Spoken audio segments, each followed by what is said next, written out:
Ulan na naman. May araw na!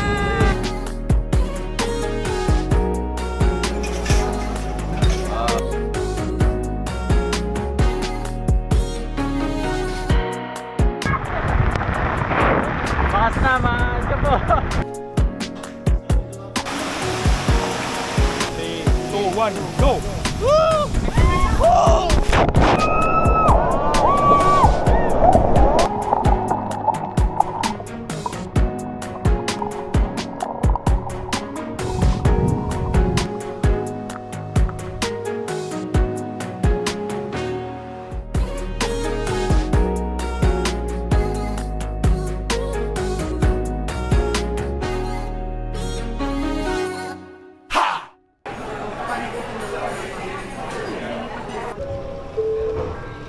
Good morning mga kaskapo. Punta kami ngayon na Dumaguete, Siquijor. Ngayon ay 6:10 ng umaga, Sunday morning. Susubukan namin na sabihin ng mga info ng mga pamasahe. Basta lahat ng mga gastos, susubukan ko.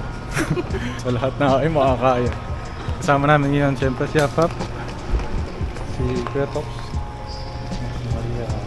so yung kanina, yung pinaproblema namin ni Hapap bago kami pumunta rito, yung drone. Kasi iba-iba yung mga sinasabi nila na pwede daw sa check-in.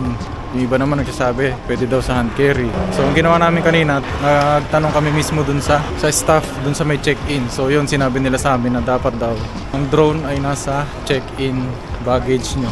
Bawal daw sa hand carry. Yun yung sinabi sa amin ha. Ewan ko kung sa flight nyo, kaya mas maganda doon kayo magtanong mismo sa check-in staff kasi sila yung mas nakakalam yan. Kasi paiba-iba yung sinasabi ng mga matatanungan nyo.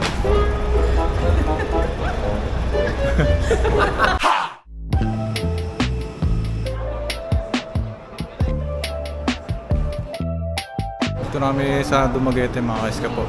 Nakarating lang namin, 8:55 dumating yung eroplano namin. Wala pang isang oras yung biyahe natin. So ngayon nagbubuk si Hapap ng Grab papunta dun sa hotel namin. Ang oras sa check-in ng hotel namin mga alas 3. Nakausap naman ni ito pero pwede daw mag-iwan ng gamit. So iwan namin yung mga malalaki para hindi kayo mahirapan kapag lalabas-labas muna kami. Dahil hapon pa ang check-in. Hindi sila makapag-book dun sa loob ng airport mga kaskapo. Kaya ito, naglalakad kami. Dito kami sa may labas, banda sasakay. Labas na airport.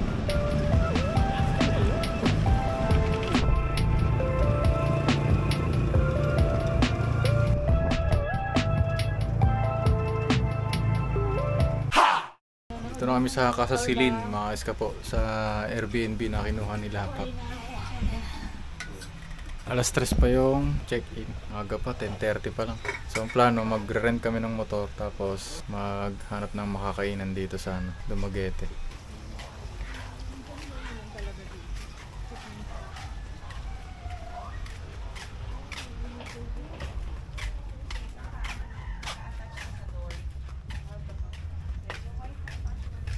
Ito na kami mga kaskapo sa sa tutuluyan namin. Pinapasok kami ng maaga ng may-ari. Ito yung kwarto.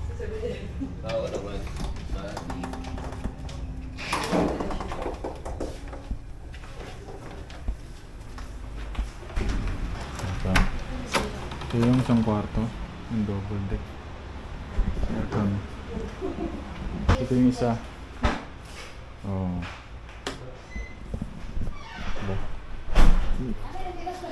Ito may isa. May rep. Nababo. Ang ganda rin mga kaskapo.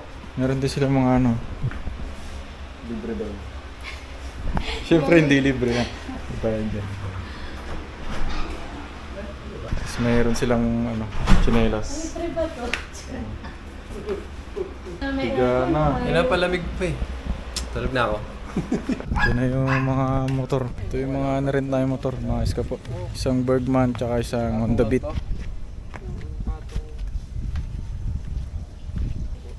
Pero kita kayo sa Google, kuya. Mga motor namin mga kaskapo. Rider. Riding yung tandem. Super angkas. Hanap mo namin mga kainan mga kaskapo. Let's go.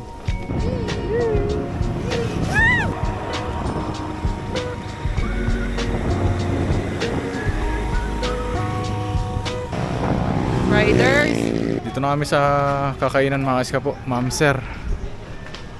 Ang pinin nila hapap ay ano, Unwind. Hotel ata to kasi may mga pool oh.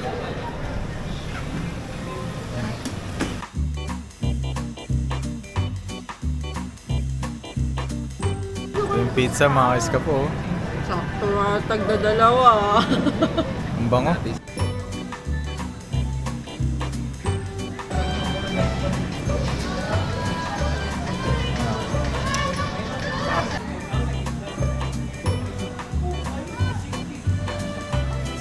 Baka mapasok ako sa cheese. Ang sarap mo. Pinakain. Masarap. Masarap mga eskapo. Okay yan po. Okay! Ano yan? Sisig palabor.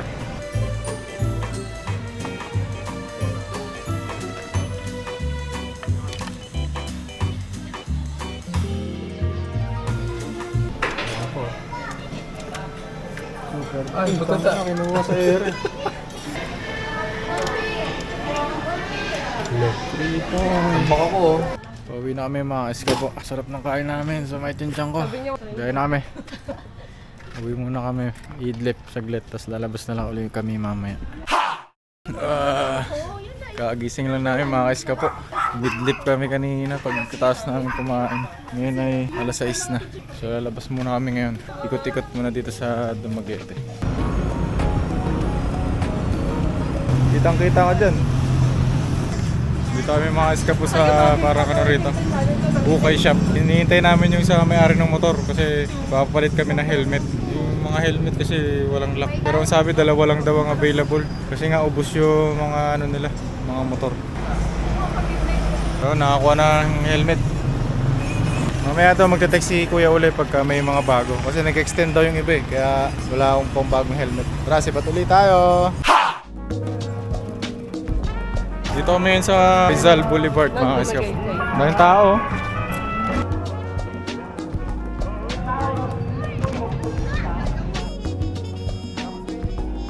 Ganda naman tambayan ng mga taga Dumaguete dito mga eskapo. May mga kainan, may mga nagpipiknik, may mga nagkakarate, may mga nag-aarnis. Galing. Stingray, diba? Stingray. Yes, sir. Nakain pala yun. Kain na kami mga eskapo. Uwi na kami mga eskapo. Nag-enjoy ba yung maglakad? Yes, 10K step. Naka 10K step. 10K steps. Road to 10K. Naka 10K ba tayo? Okay, naka 10K pala kami mga eskapo. 10K steps. Uwi na.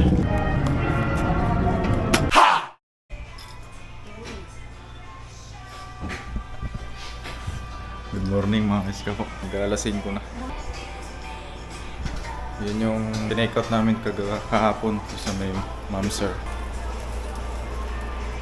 Iniinit na ni Papa Tops yung mga pagkain. Nag-set up kami kasi ang tour dun sa Manguyod ay 7. So simula dito, nasa 1 oras pa yung biyahe. Kaya nag-asikaso kayo maaga. Pagtas kumain, sisibat na tayo.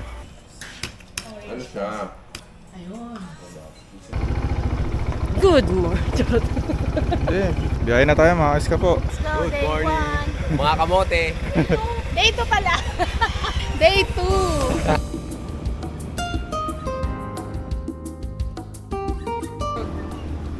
Pahinga muna kami mga eskapo. Mga nakaka 30 minutes na rin kami biyahe. Magpapandesal muna kami.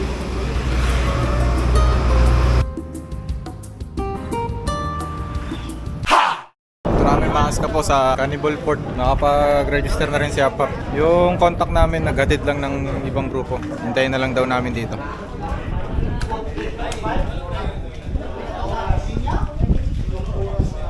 Pasakay namin mga eskapo sa bangka. Oh yeah. Alright.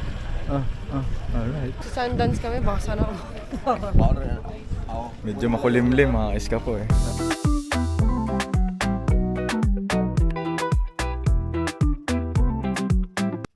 Muulan na mga eskapo.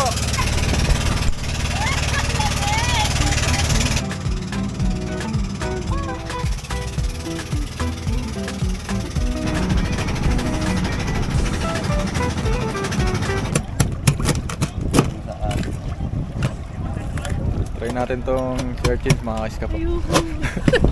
Hindi na kain to eh. Try. Try mo lang konti. Ito muna. May suka na? Meron. Okay. Kumakain ka ba ng balot? Oo, O yan yun. Parang balot ibang lasa to. Ano? Lasang dagat. Oo nga, okay lang.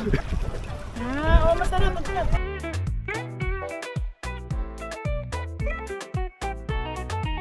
Ano, kamusta? Natatanggap ko na. Diba masarap naman? Masarap nga. Sarap ang dami nito. Ito yung sea grapes. Yan. Plato, ito yung seaweeds. Gusto.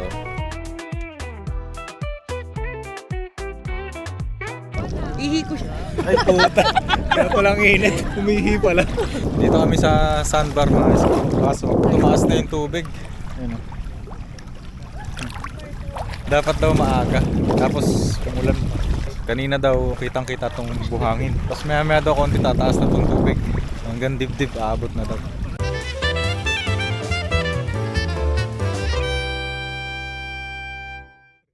Lipat daw muna kami sa dolphin watching daw. Hanap daw tayo muna.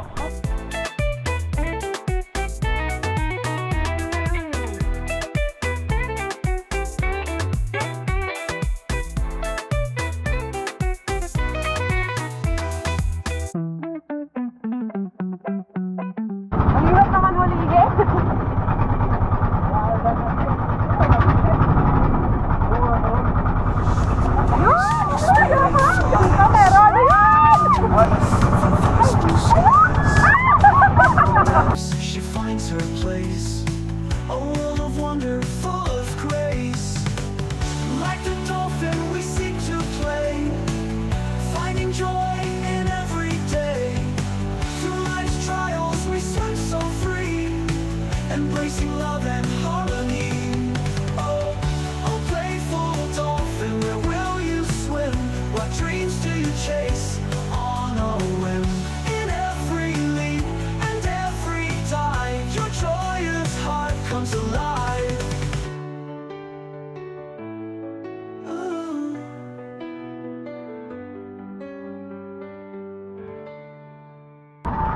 Dito na ulit kami sa may sandbar mga iska po. Kakatapos lang namin kanina na mag dolphin watching. Kaya tayo. Hinihintay namin yung pagkain kasi dadalhin daw dito sa bangka. Ayan na.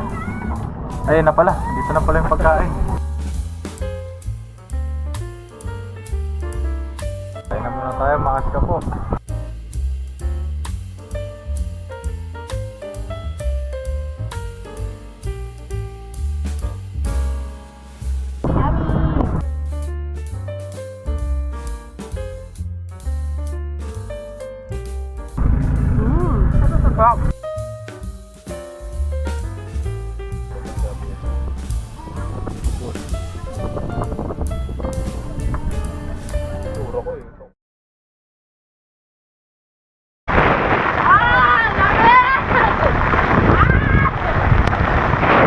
Makas na mga iska po.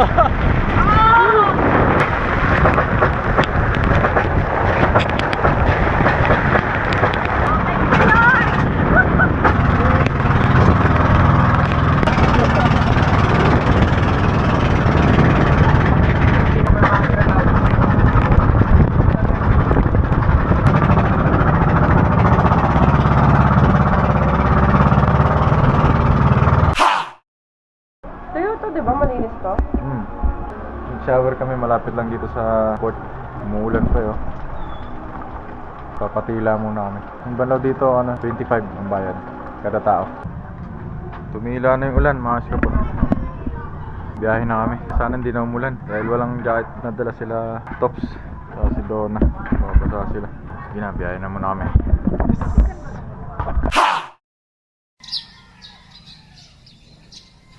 Good morning mga kaiska po. Day 3 namin dito sa Dumaguete. Mag-iikot-ikot muna kami dito sa uli Dumaguete. So try namin dun sa may painitan. Painitan. Hindi pa paitan, painitan. Kahapon pagagaling na sa Manhuyod, dumiretso na kami dito sa bahay. Kasi umuulan din eh. Tapos pahinga konti. Tapos kumain kami dun sa Kawa Bistro. Sarap yung order namin na sisig, pinakbet, tsaka inasal.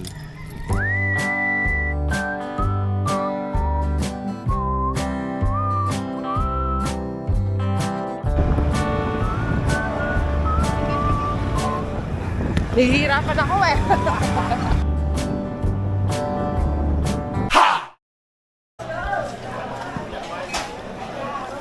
Dito na kami mga iskapo sa palengke. Tinatawag nilang painitan. Stall number 12 ang pinunta namin. Kasi bakante.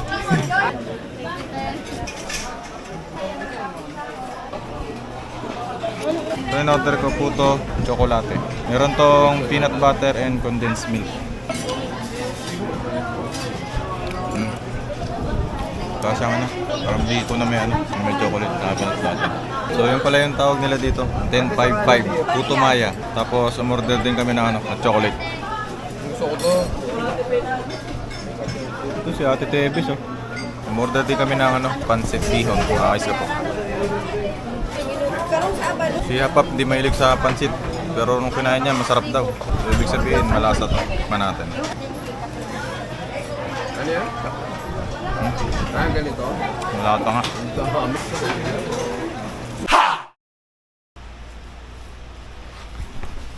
Alis namin mga iskapo, nakapag-alis namin gamit. Alis din dito sa Casa Silin. Ang ganda. Medyo malayo nga lang siya sa airport. Mga 15 to 17 minutes ang biyahe. Sa bayan medyo malayo din siya. Pero maganda naman. Maganda yung ambience dito sa labas pati dito sa loob. Sa Airbnb na lang nakuha ko 1.5 per night. Good for 5 packs. Ngayon, hihintay na lang namin yung tricycle. Punta kami port. Tapos punta namin ng Siquijor. Right. Dito na kami mga iskapo sa Dumaguete Port. So yung mga maleta kinuha na, i-check-in daw. Required daw yun. Dalawang maleta yung nilagay doon, i-check-in. Binayaran namin 180. Dalawa na yun. Siguro 90 ang isa. 350 yung binili ng ticket online. Tapos nagpunta sila dito sa may counter para ipaprint yung physical ticket. May binayaran pa pala kami na terminal fee. 15 pesos per passenger. Pasahin namin mga iskapo. Hi! Pasahin namin 11, may seat number naman so hindi magagawan sa upuan. Aircon ata tong Ocean Jet. Sarado oh. Nakaupo na kami mga iskapo dito sa Ocean Jet. May mga number siya. Ito pa. Malamig. Malakas yung aircon. Medyo masikip nga lang yung sa legroom niya. Lalo pagka may bag ka na medyo malaki. Masikip.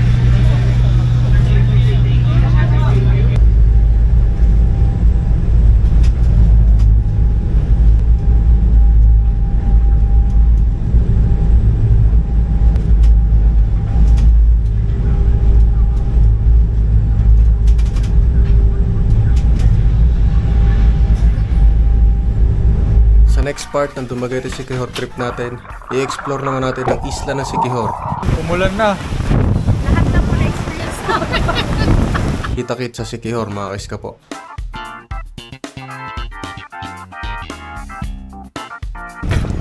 Nasang Majestic.